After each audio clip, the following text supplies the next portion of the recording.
So this area to watch, I need your patience on this one because it's not much now. It may not be much tomorrow or even the day after that. But once we get into Thursday and Friday, maybe it gets interesting. And I think we'll know a lot more about the steering, the strength of the Azores high and the trough as well with that timing. But you can see, a little twisting motion going on there, right?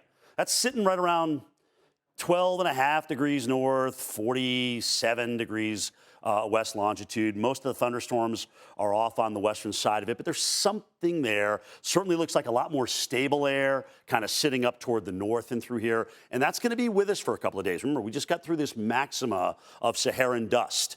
And so, that's kind of kept the basin stable really since Beryl. Still, NHC at 50% confidence. They've been going up with this every day in terms of their potential for it developing into a tropical depression. Plus, it's not an invest yet. So, we don't have all the data at our disposal here to tell us where this thing is. But what I can tell you is when you see an X and a line, don't expect much. And that's why we have 0 over 48 hours. But after 48 hours, the probability is starting to go up. The other thing, too, is notice kind of this bulb feature, which is always something that kind of makes you think, well, where's it going? Is it going to take the southern track or is it going to take the northern track? All bets are on at this point. Is it going to be anything at all? It may just futz around and be fighting this dry air for a while. Water temperatures are not the problem here, all right?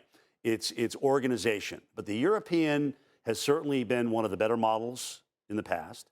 It is one that has kind of latched onto this, especially over the Bahamas and the Greater Antilles. And not only does it latch onto a depression, but the probabilities are rather robust that this could become a tropical storm, potentially off the East Coast, which is where they bring the bulk of this. It looks like some of their stronger model members have it east, which is great. We don't want, but it could certainly interrupt your beach plans if we've got a tropical storm developing or a hurricane early next week off the East Coast. So it's something to watch. It is that time of the year. We're getting into the first weekend in August and early August where things become a lot more prevalent. So the Azores high, that is the big steer. What type of weakness do we have with this?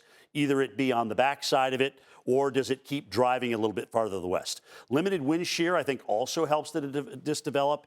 And the fact that the models do tend to ramp it means a lot.